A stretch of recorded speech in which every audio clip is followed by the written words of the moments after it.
Eh bien, bienvenue, bonsoir. Je crois que j'ai remarqué que Mario Gosselin ne m'a pas nommé comme intervieweur, Daniel Bolduc, pour ceux qui... Bon, ben, j'étais distrait. Au moins, il y a quelqu'un qui ne l'est pas. Alors, cette fusion avec le double éthérique, le double que l'on appelle communément, qu'est-ce que ça signifie, ce double éthérique?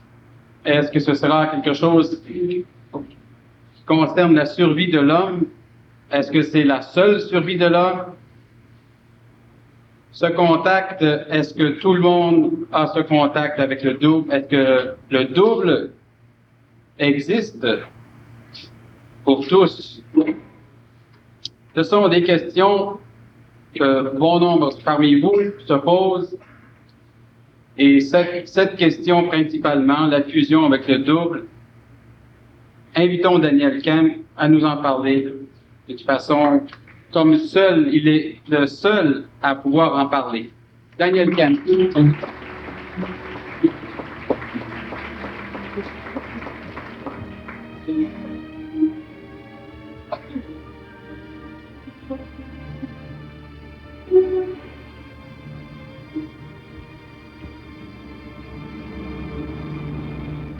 Un peu.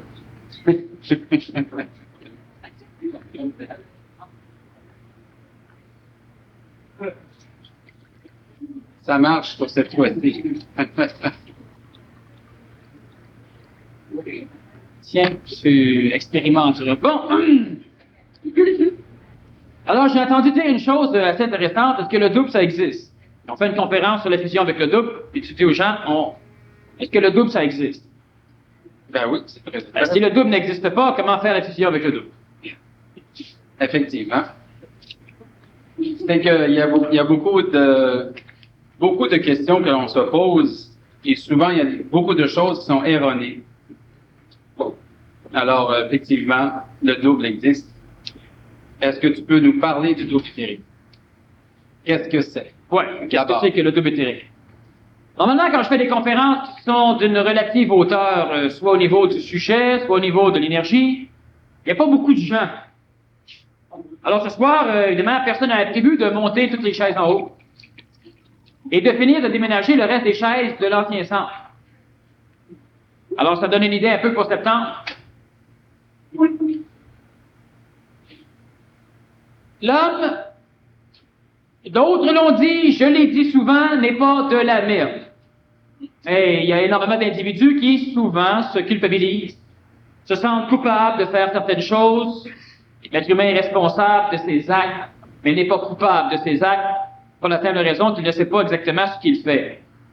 Comme là, on a un technicien audio qui met de la réverbération, vous voyez, parce qu'il ne sait pas exactement ce qu'il fait. Bon, mais ça va venir, ça va venir. Et, vous voyez, ça c'est venu. L'homme a une raison d'être sur le plan planétaire, et l'homme, Bouddha avait prétendu que l'homme était assujetti à la souffrance. La naissance était souffrance, la vie était souffrance, la mort était souffrance, et le pire, c'est que l'être humain était assujetti à une mécanicité de réincarnation, selon Bouddha. Alors en plus de mourir en souffrant, tu te réincarnais en souffrant, tu revivais, assujetti à une loi de cause et d'effet, ou d'action-réaction, ce qui n'est pas la même chose, reconnu par d'autres traditions théologiques, comme la tradition catholique entre autres, le karma. Si tu fais le bien, tu recevras le bien. Si tu fais le mal, tu recevras le mal. L'histoire ne dit pas quand, mais effectivement, c'est conséquentiellement, écologiquement plausible de penser que la loi du karma gère les relations entre l'homme et l'homme, entre l'homme et les événements. Si l'homme vit, meurt, va dans un monde de la mort, appelé le nirvana, appelé le ciel, appelé comme on voudra, et par la suite se réincarne, et la tradition catholique a enseigné la réincarnation jusqu'à Vatican II. Dans l'Ancien Testament, comme dans le Nouveau Testament, lorsque l'on demande par exemple à Jean qui il est, s'il est Élie, on parle du principe même de la réincarnation.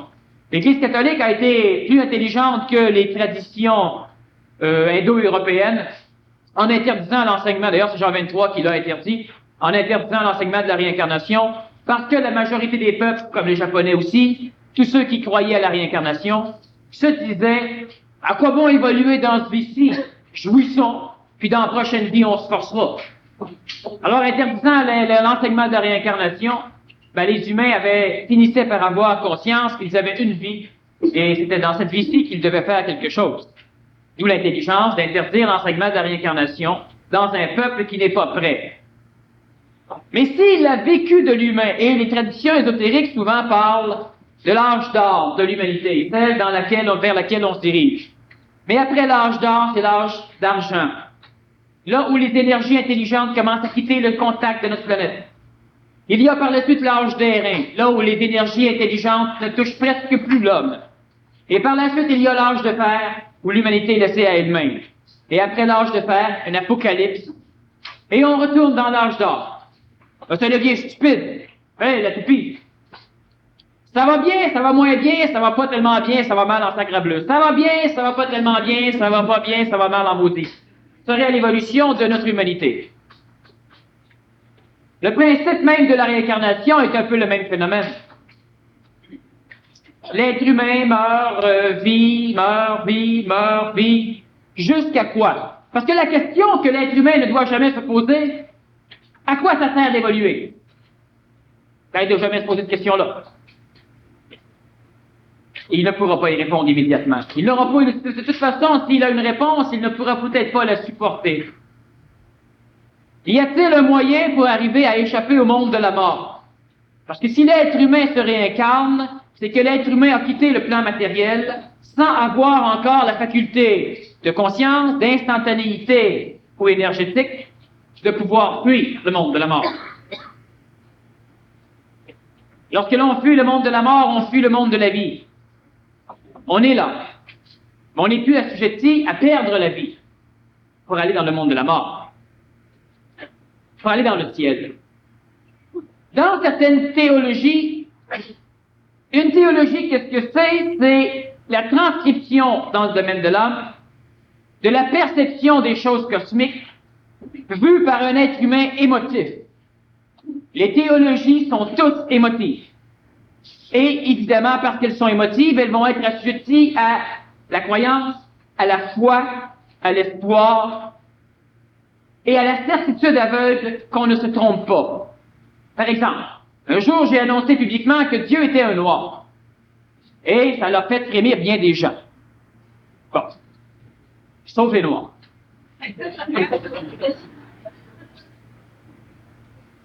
Lorsque l'homme vit d'une théologie, il détermine à quoi devrait ressembler Dieu. Dieu est un être.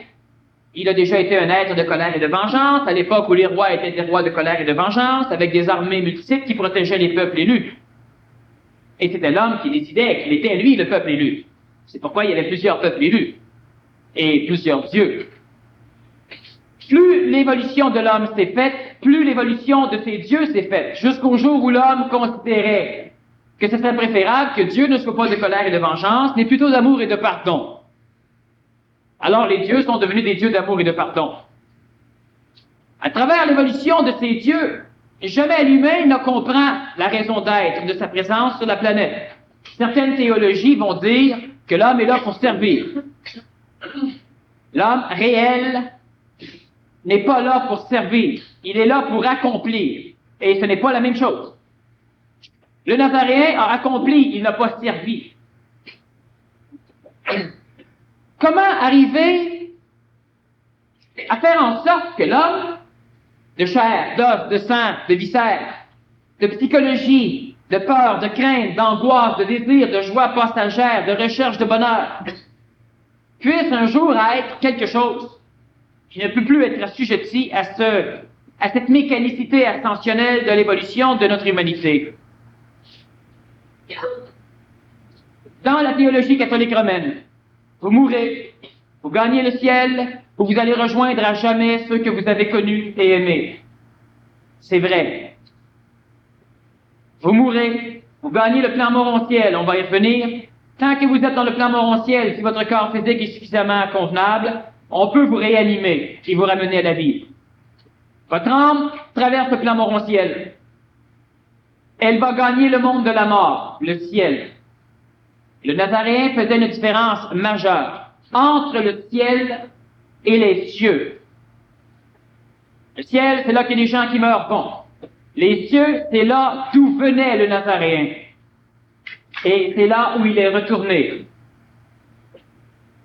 Lorsque le Nazaréen, ou lorsque l'on enseigne que le ciel, maintenant, les portes du ciel sont ouvertes, que l'homme peut maintenant gagner le royaume des cieux, ça ne veut pas dire qu'à partir de cet instant, l'humain pouvait maintenant aller dans le ciel.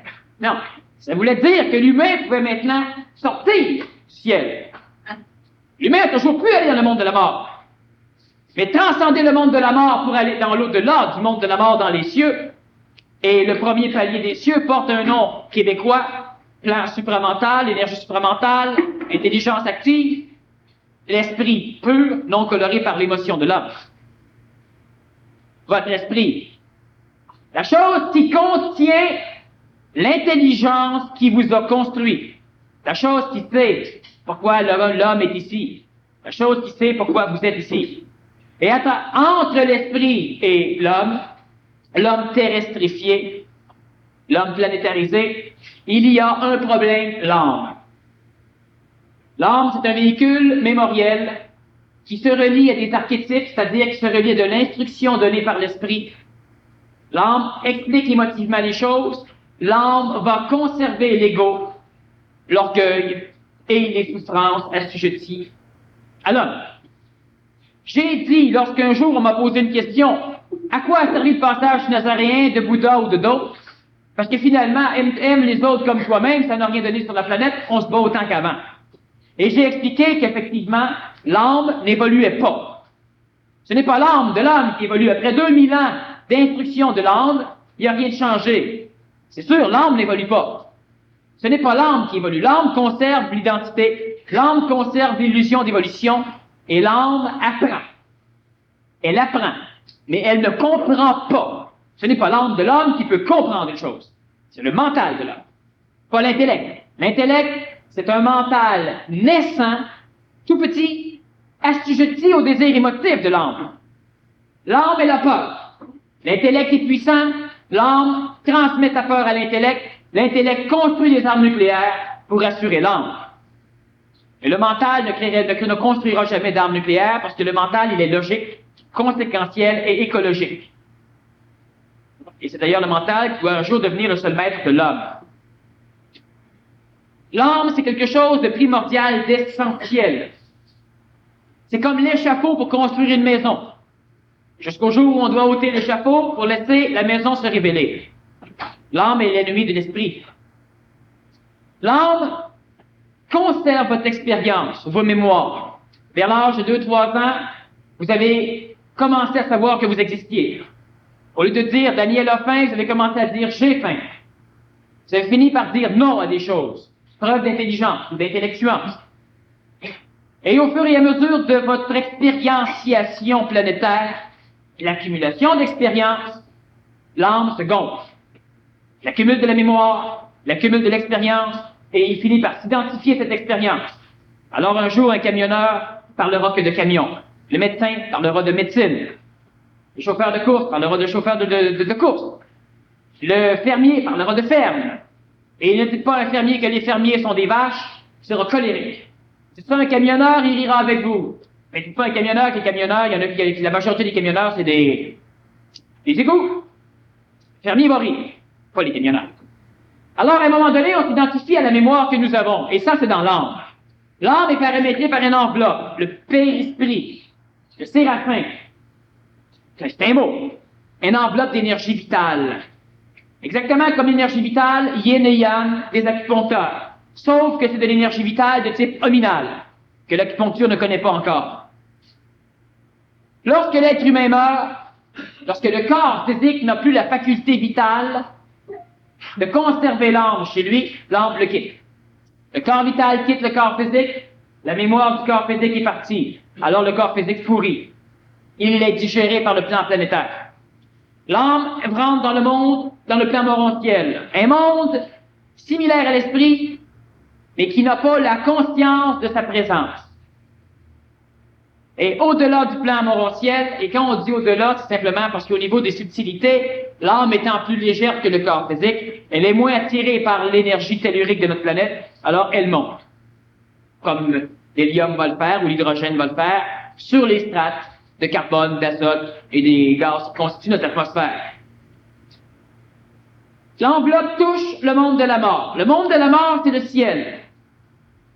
On divise comme ça là, en paliers, là, mais c'est des mondes parallèles, mais ça permet de mieux comprendre. Le ciel, il est aussi protégé. Du monde de la mort, les humains ne peuvent pas arriver dans la matière. Il y a une enveloppe, une espèce de péristrie céleste. Une enveloppe.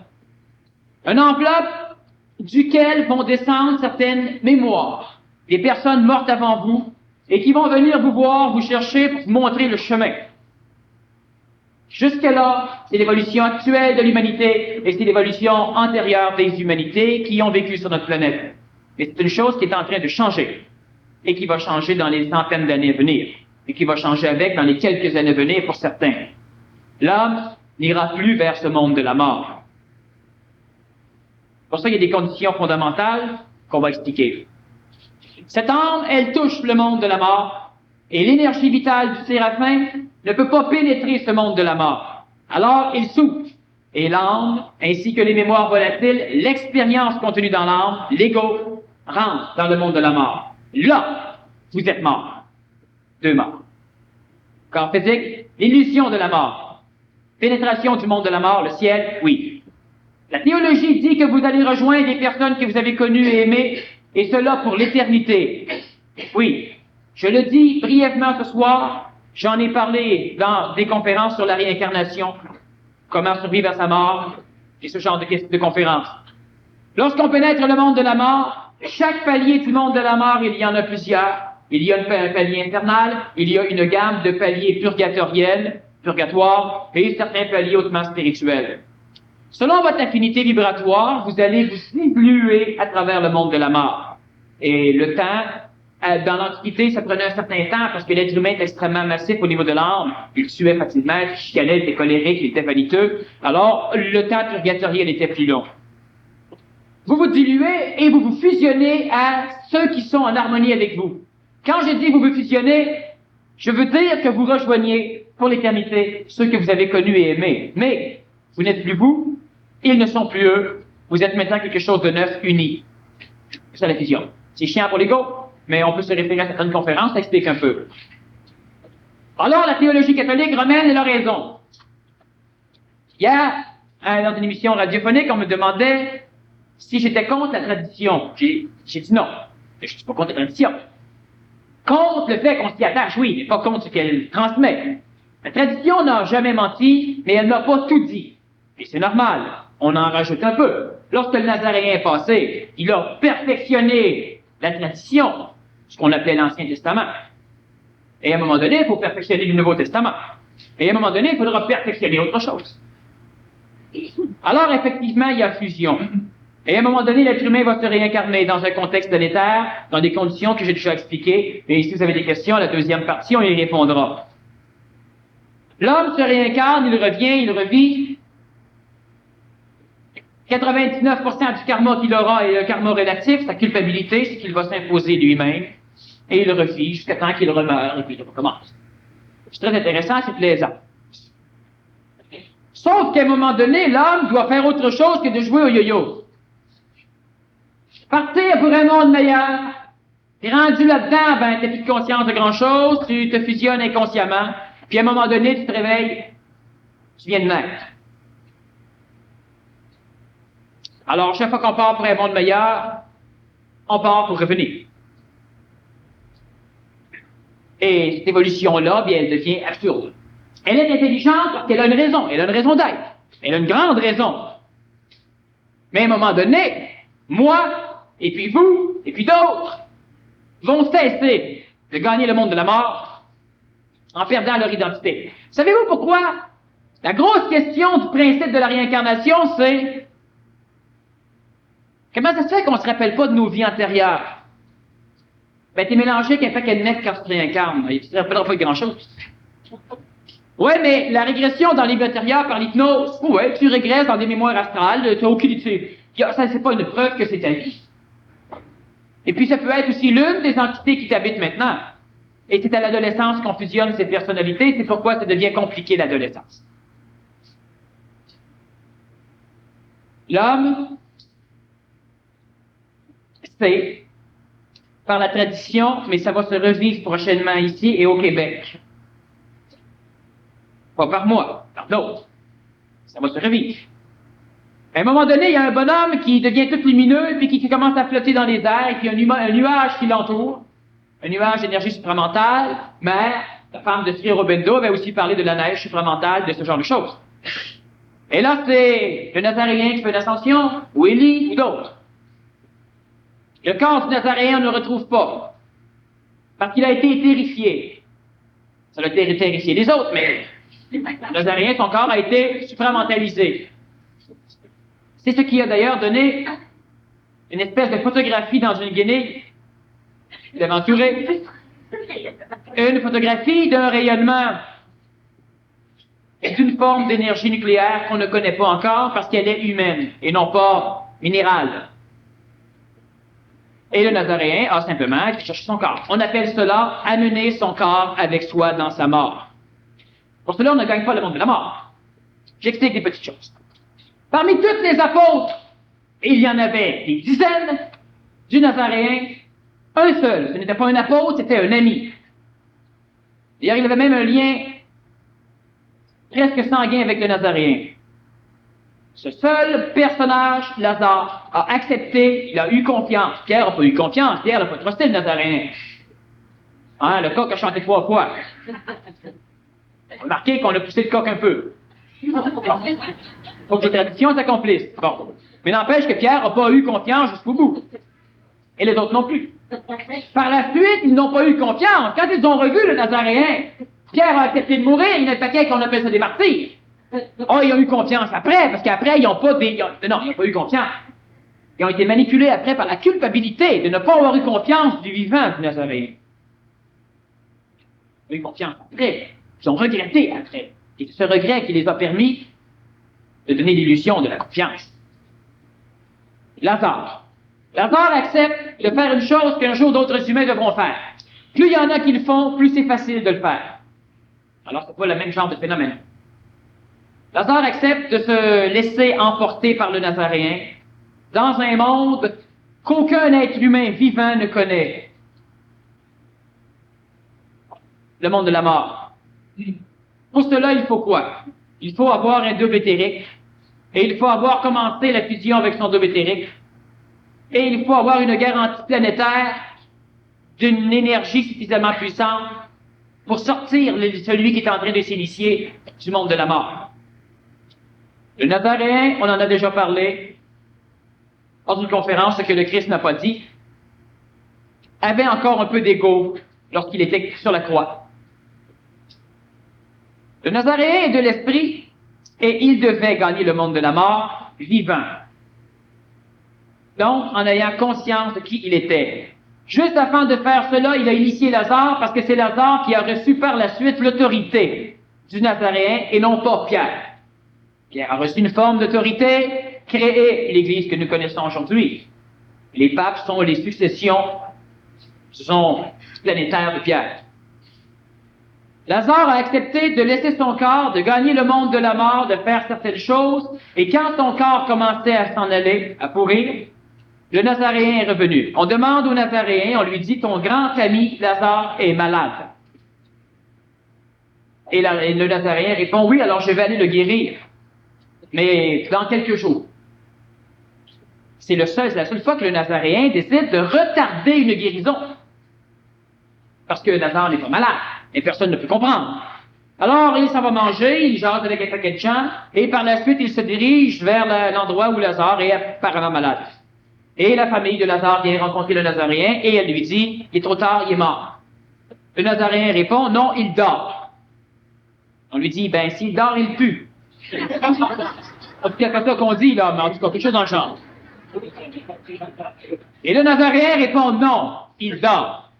Amenez-moi là où il est. Alors qu'ils lui disent, ben, il y a un problème, on l'a déjà tout enrubanné, parfumé, tout ce que tu voudras, puis il est emmuré.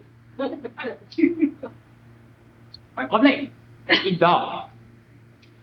Lazare n'a pas l'énergie suffisante parce que Lazare a trop d'ego à l'époque, parce que Lazare n'a pas un double éthérique suffisamment constitué, parce que Lazare est en fusion avec, mais la fusion n'est pas terminée. Lazare n'a pas suffisamment d'énergie pour quitter le monde de la mort en retrouvant son monde planétaire. D'où l'importance de la présence du Nazaréen pour Lazare. Le Nazaréen s'approche du caveau et par la parole, il crée un canal suffisamment puissant pour que Lazare se retrouve. Et là, Lazare, avec ses guenilles, puis son parfum, il sort de la caverne, et tout le monde se met à genoux.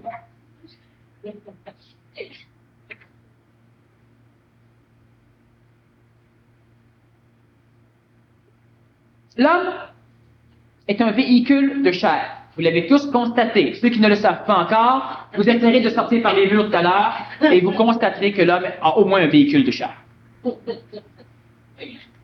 Ce véhicule de chair a une puissance fondamentale assez extraordinaire, c'est qu'il a premièrement un centre laryngé et deuxièmement un néocérébellum, un cortex cérébral qui ne se retrouve pas dans les animaux et dans les hommes préhistoriques. D'ailleurs, il commence surtout dans l'homme historique, là où l'écriture a été commencée. Biologiquement, cela permet à l'homme de supporter une condition énergétique. Qu'est-ce qu'on entend par une condition énergétique? Des fois, ce sont des mots qui perdent leur valeur. Vous êtes fatigué, vous manquez d'énergie. Ça veut dire quoi? Vous savez ce que ça veut dire? C'est ça, de l'énergie au niveau des plans de l'homme. Vous avez chanté au téléphone avec un têteux, là, une santé d'énergie, là, pendant 1h30, là, puis de vous raccrocher, de écœuré, fatigué. C'est ça. Vous êtes fait sucer de l'énergie. Vous rentrez quelque part, et puis tout le monde est capoté, ça court partout, puis là, vous vous sentez énergétiquement, vous perdez. Vous allez dans la forêt, vous marchez peut-être nu-pied, vous regardez les choses, et puis vous revenez radigoter, vous êtes le plein d'énergie. Yin et Yang, ce sont de l'énergie qui circule à la surface du corps dans la majorité des cas, et sur 2 méridiens, dont les points merveilleux, à l'intérieur des centres cutanés. C'est de l'énergie. Le corps physique a la faculté de recevoir par le système neuronique de l'énergie. Médicalement, on explique que la pensée, c'est une dépolarisation neuronique. Ouais. Ça commence où? Je suis d'accord que ça dépolarise jusqu'à temps que ça arrive dans ma main et ça va faire des conneries à ma main. Bon, je suis d'accord. Mais qu'est-ce qui engendre la parole que je dis? Qu'est-ce qui engendre vos souffrances psychologiques? Qu'est-ce qui engendre vos désirs? C'est évident qu'avec du Valium, du Librium, avec certains médicaments, des antipsychotiques, vous allez souffrir moins, vous allez être moins nerveux, moins stressé. Est-ce que les médicaments viennent altérer la chose qui engendre les choses? Non. Ça vient altérer le corps physique qui exprime moins bien.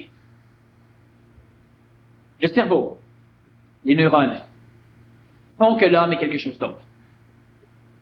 L'énergie, appelons ça énergie, bon.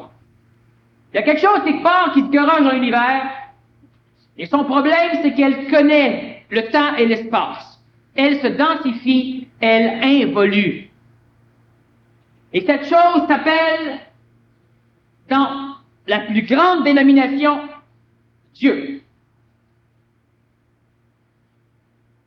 Certains disent que Dieu est parfait et que Dieu est partout. Donc, Dieu est dans vous. Donc, vous êtes parfait. Donc, celui qui tue est parfait. Alors l'homme se plaît de dire que l'homme n'est pas parfait, mais que Dieu est parfait. Si Dieu est parfait et que l'homme n'est pas parfait, Dieu n'est pas partout. Ah oui, mais Dieu y est partout. Si Dieu est partout, l'homme est imparfait, donc il y a une partie de Dieu qui est imparfaite. C'est logique. Ou bien abandonnons toutes les traditions théologiques. Fumons un joint, puis oublions-le. Mais ça ne change rien, l'humain qui se conscientise, il revient toujours à se conscientiser parce qu'il va poser les mêmes questions. Dieu est une constitution énergétique hautement supérieure à ce que vous connaissez en termes d'énergie ou d'expression. Sauf que ces énergies divines sont descendantes, en phase d'involution. Et les premières parties de cette phase d'involution, lorsque ces premières parties sont arrivées dans la plus dense des possibilités créationnelles de notre univers, Elles ont commencé à stagner, à s'accumuler les unes sur les autres, recevant toujours l'énergie qui descendait, et c'est cela, l'homme. On appelle ça la chute, dans une tradition originale, où on instruit l'humain à accepter sa condition d'ignorant. Quand je dis ignorant, il ne sait pas ce qu'il fait ici, il ne sait pas exactement d'où il vient, il ne sait pas où il va, et il ne sait pas pourquoi. Si peu, l'homme le saura. L'homme accumule de l'énergie, ce qui lui permet de constituer des corps nouveaux. Corps physique, c'est intéressant, corps vital. Il l'anime, ça engendre. Est-ce qu'il y a de mieux? Ce n'est même pas comparable aux animaux. Mais il accumule encore de l'énergie, et il finit par savoir qu'il est. Et ça, c'est fondamental. Le chien, il vit, le chien, il a l'instinct de préservation, mais il ne sait pas qu'il existe. Il ne sait pas qu'il vit. Mais vous, vous le savez. Et c'est là que commence le problème. Peur de la mort, peur de l'angoisse, peur de souffrir, peur de ceci, peur de cela. Peur de perdre ce que nous avons. Conscience d'être. Cette conscience d'être, elle engendre l'âme. Elle engendre l'ego. Mais il y a un problème. C'est que l'énergie qui descend pour engendrer l'âme, sa finalité évolutive dans son évolution, ce n'est pas d'être de l'âme, c'est d'être de l'énergie vitale. L'énergie descend, elle fait un corps physique. Un autre strate descend, ça fait un corps vital, ça l'anime. Un autre strate descend, ça fait un corps vital intéressant, ça crée le système laryngé et neuronique. L'énergie continue de descendre, elle s'accumule plus haut, ça crée l'âme. La psychologie, c'est la relation qui existera dans l'âme entre la mémoire, entre l'expérience intra-amique, l'émotion, et entre la gestion de nourriture amique mémorielle, le désir. La psychologie, c'est la relation entre la mémoire, l'émotion et le désir. Ça crée l'âme.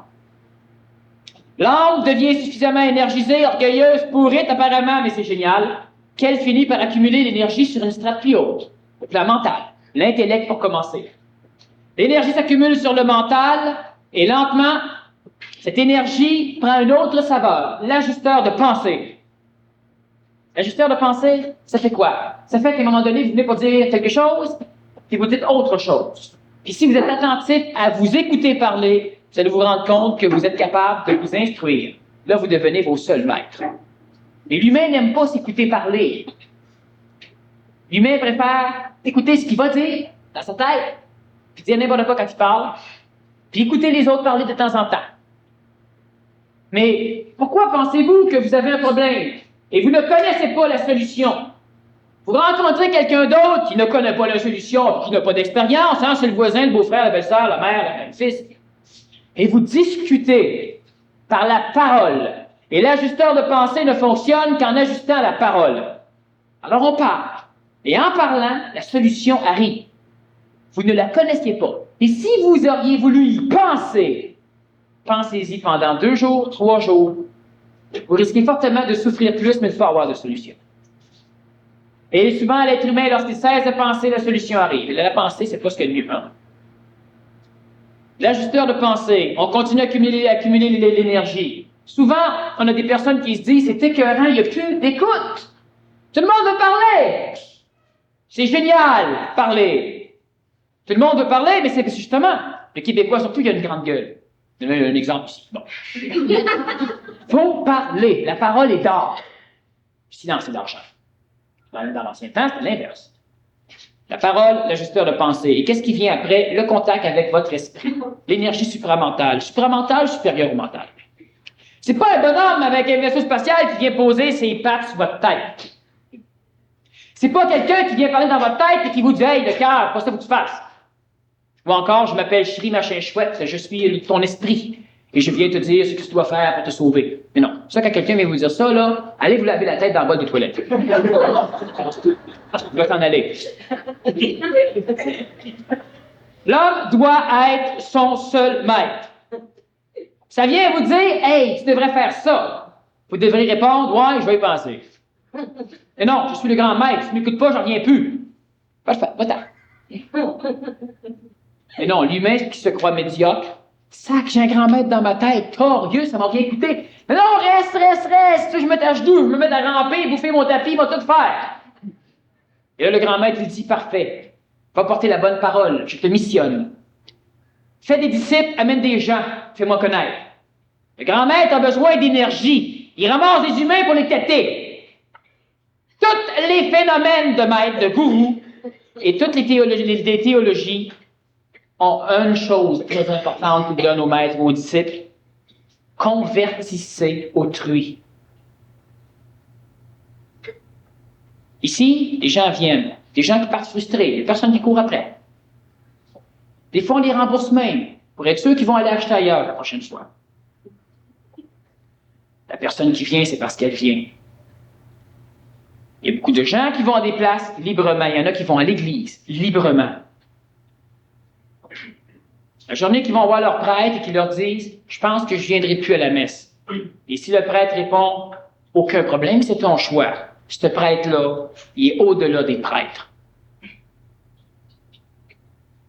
C'est un initié. Si le prêtre te dit « Ben voyons donc, tu vas pas faire ça! » Ce prêtre-là, c'est un humain qui n'a pas encore compris. Vous devez rester libre. Lorsque l'énergie supramentale vient chatouiller par l'ajusteur de pensée votre parole et vos neurones, il se passe des choses. On a vu qu'il y avait des maladies de la transition. Il y a des personnes, à un moment donné, qui ont comme des crises de cœur, puis ça part. Ils vont voir le médecin, il n'y a rien. Il y en a qui font de l'hypertension, il n'y a rien. On leur met des médicaments, mais il n'y a rien. Il y en a qui font de l'hypotension, il n'y a rien. Il y en a qui ont des problèmes oculaires, on ne trouve pas les symptômes. Il y en a qui ont... Il y a plein de trucs dans le genre, parce que le cerveau vit une mutation pour pouvoir permettre la création du double éthérique. Et pendant cette mutation, on perd la mémoire, on a ceci, on a cela, le cerveau se transforme, le cerveau détecte un manque de pression sanguine, alors il enclenche dans le corps quelque chose pour hausser la pression. Vu que la pression était bonne, ça crée de l'hypertension. Le médecin va vous dire, il n'y a pas de cause, mais c'est fréquent, fait qu'on va vous donner du Lasix, on va vous donner ceci, on va vous donner cela. Bon. Mais il se passe des choses là-dedans ici. Lorsque cela arrive, il se passe une chose intéressante, c'est que l'homme commence à se poser des questions magistrales, commence à se déplacer pour venir comme dans des salles comme ici, puis il y en a d'autres au Québec, avec d'autres conférenciers. Et l'humain commence à vouloir, non pas croire, mais comprendre. Les voies de Dieu sont impénétrables. Ça marche plus, ça. Tu sais, dans le genre pauvre con, pose pas des questions de même, ne va te coucher. Ça marche plus. À un moment donné, l'humain veut comprendre. Et ça, c'est parce que l'ajusteur de pensée commence à venir faire travailler des choses chez lui. Il arrive ceci. Il arrive que dans la transition complète de l'homme ancien vers l'homme nouveau, l'homme nouveau, c'est pas quelque chose que j'ai amené. Dernièrement, il y a une personne qui nous sortait de la Bible, un message de Paul, disant que l'homme ancien devra arracher sa peau pour devenir un homme nouveau. C'est pas moi qui ai amené ça. Précurseur public, ouais, je suis à grande gueule qui en parle un peu plus ici. Là. C'est pas, tu sais, bon, l'homme nouveau, ça vient de loin. C'est quelque chose qui s'en vient. On n'a pas une carte que t'as un homme nouveau. Hein, on ne peut pas acheter quelque chose. Ça vient là-dedans. Ça vient comment? Ça vient simplement comme ceci. Lorsque l'être humain vit une phase d'anégoïsation, lorsque l'ego commence à être écrasé, tout à l'heure j'expliquais que l'énergie qui constitue l'âme n'a pas sa finalité dans l'âme. Elle doit continuer son évolution pour devenir de l'énergie vitale, mais cela lorsque elle aura créé le corps mental.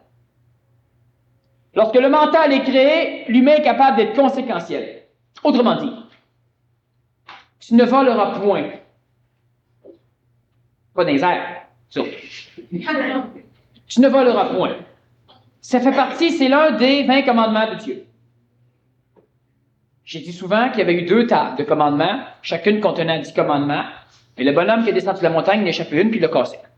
Alors, il n'a pas été s'inventer, puis il a prétendu qu'il y avait seulement 10 commandements. Bon, je répète au coup.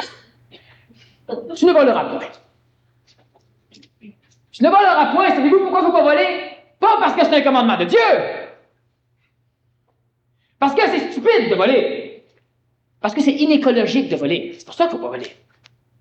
Tu honoreras ton père et ta mère, c'est son honorable. Bon.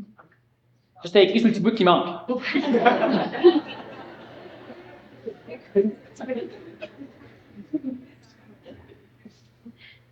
Il y a bien des choses qui, dans la conscience de l'homme transitif, de la femme transitive, de l'homme nouveau, de la femme nouvelle, changent.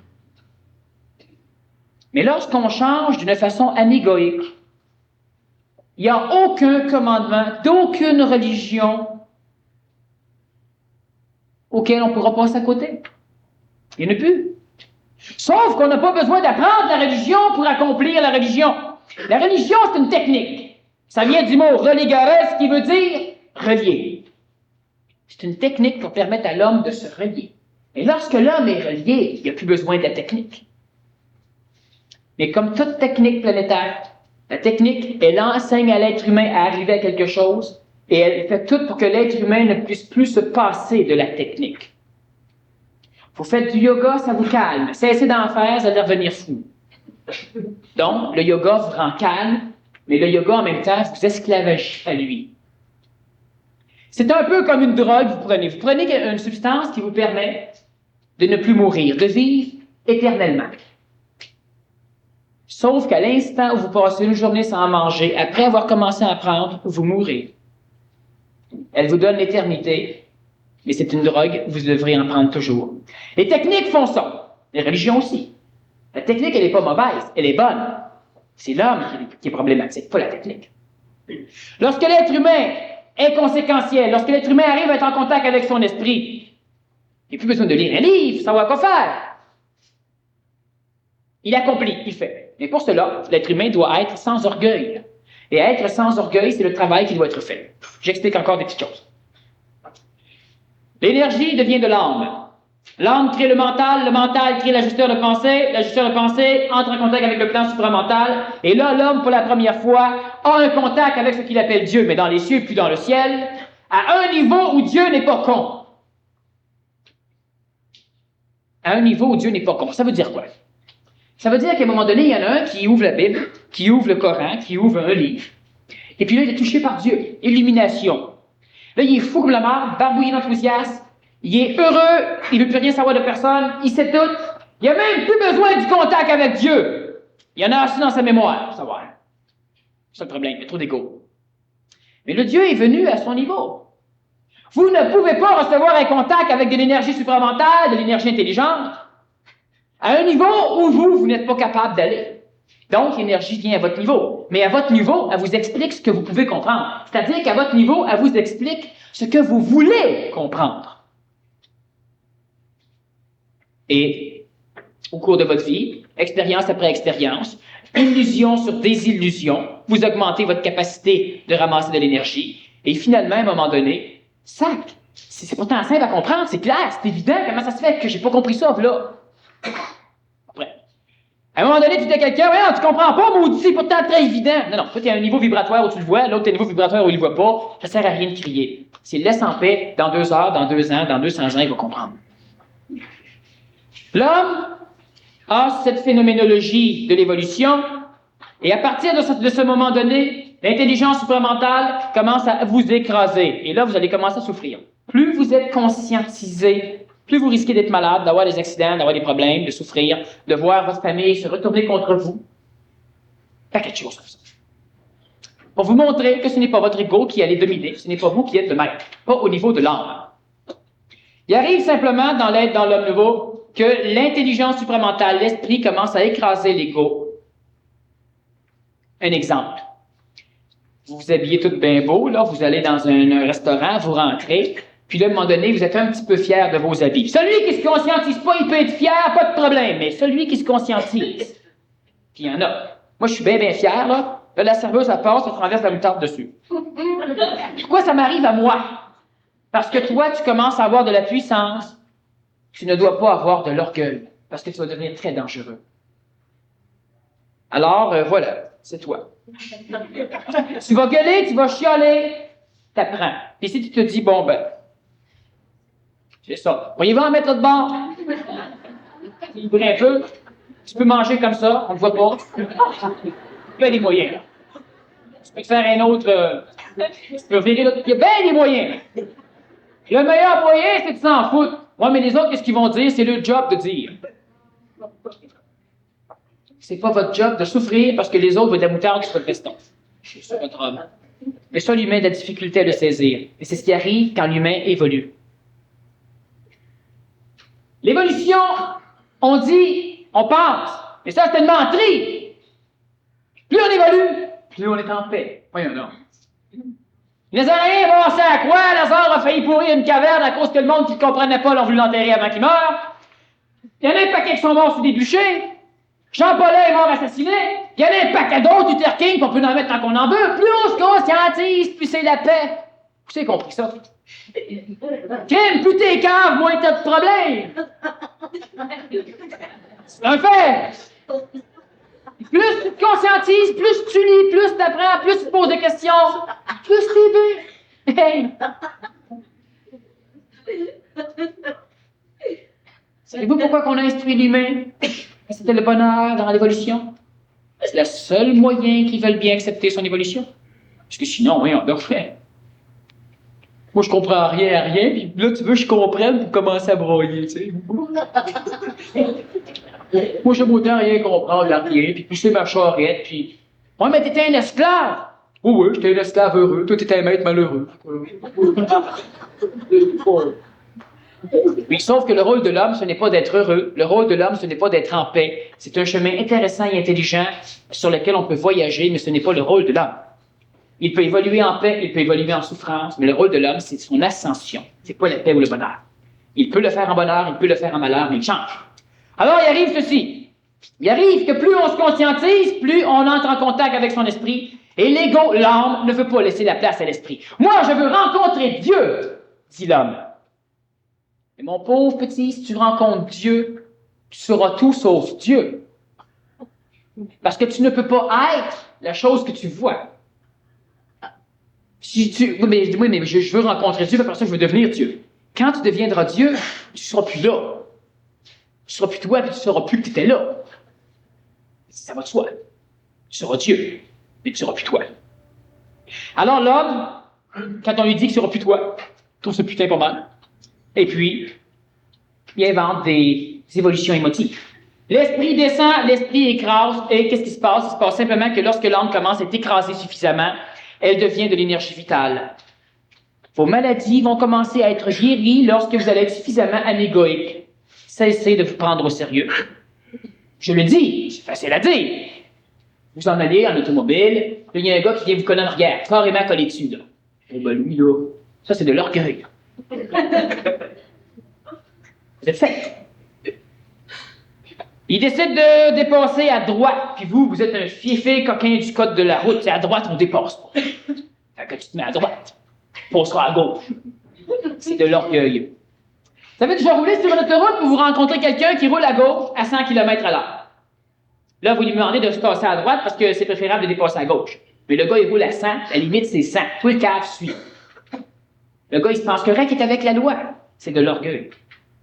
Vous chauffez un petit peu? Vous êtes un petit peu en colère? C'est de l'orgueil. Et là, il n'y a pas, pendant ce temps-là, de création ou de nourrissement du double éthérique. Vous avez tous commencé, l'être humain a commencé à créer un double éthérique. Il n'a pas le choix. Mais il doit le constituer suffisamment. Pourquoi? Parce que, en m'anégoïsant, l'énergie de mon âme devient de l'énergie vitale, c'est-à-dire qu'elle baisse en vibration. L'énergie vitale, c'est la mémoire de mon corps physique. Elle va le restaurer. Mais j'aurai plus d'ego. Ça veut dire que si on fait plort, je vais comprendre pourquoi l'autre a tenu une claque dans le visage, je vais comprendre. Mais si tu prends mon pouls, il n'a pas augmenté. On va dire, ouais, mais c'était un imbécile, ce gars-là. C'est pas un imbécile, ce gars-là. Lui, il a décidé qu'il ne voulait plus souffrir des imbécilités des imbéciles. Alors, on dit au gars, va t'en donner un autre. Donne-moi un autre. L'autre, il vient t'en donner un autre, tu le bloques. Puis là, il décide de te sauter dessus. Tu te défends. Pas une grimace, rien. L'autre, il est à terre, tu t'en vas. Il s'est rien passé. Certains vont dire, oui, mais moi, je suis pas capable de me battre. Vous ne ferez pas attaquer.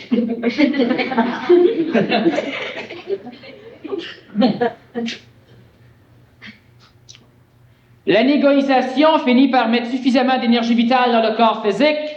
En plus de la guérison et de la gestion complète du corps physique à cette époque, elle finit par transpirer à l'extérieur. On a déjà parlé un petit peu au niveau des certains principes, que le Nazarien l'a reconnu. Et c'est les voisins qui vont commencer à se sentir bien à votre contact. Mais ça, vous devez l'empêcher. Mais à un moment donné, quand ce sera le cas, vous saurez comment l'empêcher. Parce que les voisins vont commencer à vous courir pour les symptômes. Ils vont carrément se foutre de vous autres. Guéris-moi. Si tu dis non, ils vont te répondre, tu n'as pas le droit de dire non. Il est esclave, alors ils ne sauront pas. Cette énergie vitale s'en va dans le plan vital, le plan morontiel, et lentement, il va faire ceci. Vous êtes tous une programmation parfaite d'un véhicule ou d'un outil que votre esprit, donc vous, dans un état où vous ne connaissez pas, avez créé. Et vous le créez au fur et à mesure de l'avancement évolutif de notre planète depuis près de 4,5 milliards d'années. Et c'est cela qui est important. Pas l'idée que vous avez de ce que vous êtes, c'est l'ego, c'est l'âme. Pas la mémoire de vos vies, c'est l'ego, c'est l'âme. Savez-vous qu'est-ce que vous êtes finalement en tant qu'humain? Si vous vous posez la question, si j'en pointe un, je lui dis, qui es-tu? Je sais pas. Je suis plombier.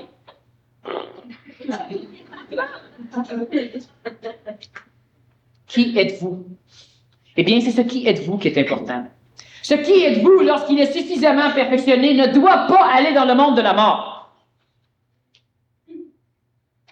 Il doit être préservé dans le monde de la vie, dans le plan morontiel, dans le plan éthérique, pour que celui qui l'aura constitué, donc vous, celui qui aura suffi à accepter de s'anégoïser, donc vous, puisse aller se cacher dedans et revenir sur la planète Terre dans une réincarnation unifiée, où il se rappellera qu'il a été, finir les choses et partir. Il se passe ceci. Il se passe que lorsqu'on a trop d'énergie vitale, parce qu'on s'anégoïse, on crée un double éthérique. La forme parfaite de votre code génétique au niveau atomique. Lorsque vous donnez naissance à un enfant, vous avez 40 ans, hommes et femmes, un exemple. Vous mettez un enfant au monde, l'enfant n'a pas votre peau. Il n'a pas la peau d'un être de 40 ans. Il a la peau d'un bébé flambant neuf.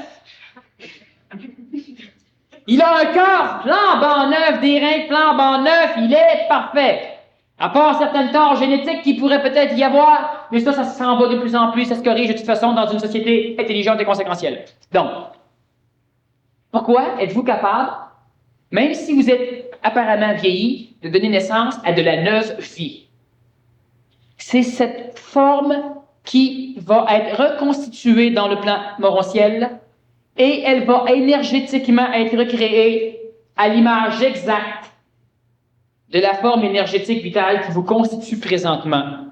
Toute l'évolution cellularisée chez vous, inscrite dans le code génétique et donc transmissible aux enfants, autrement que par l'éducation et la tradition, crée le double éthérique. Le double éthérique constitué est exactement ce que vous êtes sans tous les problèmes que vous avez. Pas d'âme, pas d'ego, pas de souffrance, pas d'espoir, rien. Un véhicule qui va être capable de recevoir l'esprit. Et lorsque le véhicule, vous allez être conscient, vous allez être ce que vous êtes. Vous allez sortir dehors, vous allez faire les choses qui doivent être faites pour nourrir le corps physique, vous allez être ce que vous êtes, sauf que vous ne pourrez plus souffrir. Et vous allez faire beaucoup plus de choses que ce que l'homme fait. Maintenant, regardez. Vous mourrez parce que votre double éthérique n'est pas suffisamment constitué, votre fusion n'est pas suffisamment enclenchée. Vous perdez la vie physique. L'âme gagne le plan morontiel. Elle voit le monde de la mort, elle voit les personnages qui viennent la chercher. Elle voit le double éthérique, son double éthérique. Et il n'y a pas une puissance énergétique qui peut supplanter le double éthérique. Alors l'âme s'en va vers le double éthérique qu'elle va incorporer à elle, et il n'y a pas de mort. Lazare n'est pas mort. Avec le double éthérique, il a pénétré le monde de la mort par la suite pour finaliser les choses, et il est revenu. Le Nazaréen a fait la même chose. Donc, avec le double éthérique, vous allez attendre qu'une condition parfaite se présente au niveau du contexte planétaire et vous allez peut-être revenir dans un corps physique, mais là, vous allez vous rappeler de qui vous avez été. Ce n'est pas le cas actuellement. Pas avec l'hypnose. Du moment que vous allez parler de savoir qui vous êtes, et vous allez continuer la même chose. Celui qui a un double éthérique suffisamment constitué, donc celui qui est suffisamment anégoïsé, celui qui dans le langage de l'homme ancien, on pourrait dire celui qui se fout de ce qui lui arrive. Il ne s'en fout pas. Il le tolère. Et souvent, il le comprend, donc l'accepte. Celui qui a un double éthérique suffisamment constitué commence une fusion avec. Qu'est-ce que c'est que la fusion avec le double? Ça se fait de son vivant. La fusion avec le double, c'est simplement un contact. Le double éthérique que l'on constitue dans le plan morontiel va lentement se rapprocher de nous. Dans certains cas, le double éthérique va s'en aller vers une région de notre planète, au Québec, dans une région du Québec, où énergétiquement, il se sent bien. Et là, c'est vous, dans votre corps physique, dans la localité où vous habitez, qu'elle ait commencé à vous sentir mal. J'ai expliqué dans une conférence, le Québécois, une race à cochon, le Québécois, une race à part, que l'homme, que beaucoup de personnes qui vivent présentement dans le bassin métropolitain québécois, d'un plaine du Saint-Laurent, d'un canton de l'Est, vont avoir à un moment donné une vibration, ils vont se sentir mal, ils vont avoir le feeling, ils vont visiter ailleurs dans le Québec, ils vont découvrir les Laurentides, puis ils vont aimer ça. Il y a beaucoup de personnes dans les Laurentides qui sont là depuis longtemps, qui vont tailler, vont descendre vers le bassin, vont descendre vers les cantons de l'Est, puis ça va être correct. Et j'avais prévu, j'avais dit, enfin, d'amuser à dire, que dans quelques mois, c'est commencé, ça va s'accentuer dans les 2 années et demie qui viennent.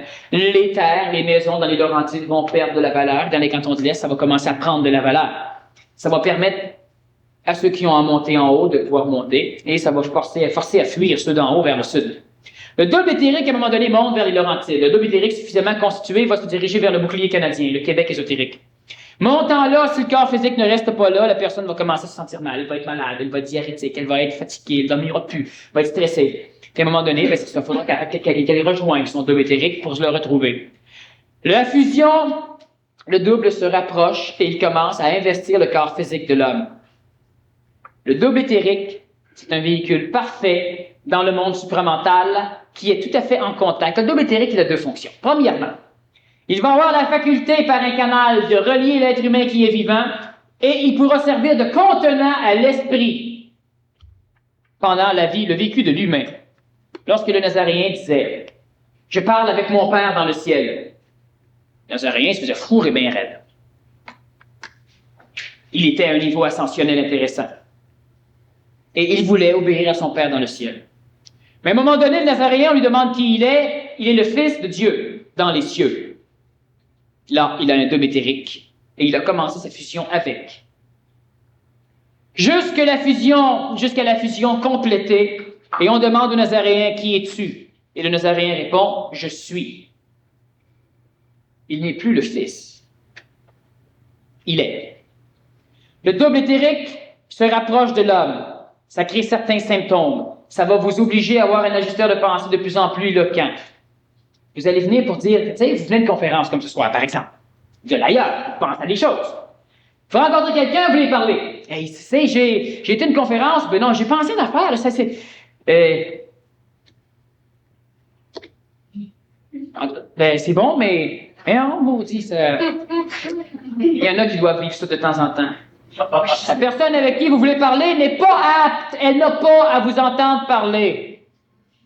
Vous ne parlerez pas. Vous ne pourrez pas le dire. C'est con pour ceux qui ne le vivent pas, mais ceux qui le vivent, c'est ça. Le double éthérique se rapproche lentement et il y a de l'énergie que vous devrez conserver pour lui, pas pour les autres. Nécessairement, il y a des choses comme ça. Ça fait 1 heure que je parle. Je vais finaliser certaines petites choses. Je vais laisser le temps à mon intervieweur de poser une question ou 2 lors de la 2e partie. Vous pouvez poser des questions sur le sujet de la conférence ou sur n'importe quel sujet. La 2e partie, la 2e heure, on va y répondre. À tout à l'heure. Merci beaucoup, Daniel.